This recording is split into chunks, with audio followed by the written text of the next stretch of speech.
So I'm going to change the reverse light bulb on a Toyota Yaris. So start by opening the boot, and then behind you've got this little panel. So just push that back like that, and the same with the bottom one, and then that comes off. And then locate the reverse light, which is this one, and turn that little cap anti-clockwise slightly, just like that, and then it just pulls straight out, and that reveals the bulb. Remove the old bulb by just pulling it out of its holder, just like that.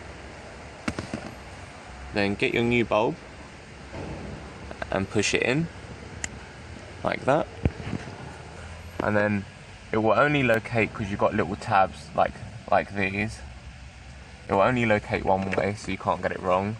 And then just turn it round, and there you go, and that fits in. And then turn it a little bit clockwise, you'll feel it lock in, just like that.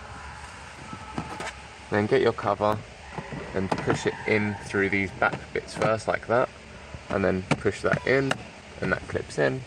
The bottom one should do the same, and that's it. Now you're done. If you enjoyed the video, don't forget to hit the like button and subscribe if you want more.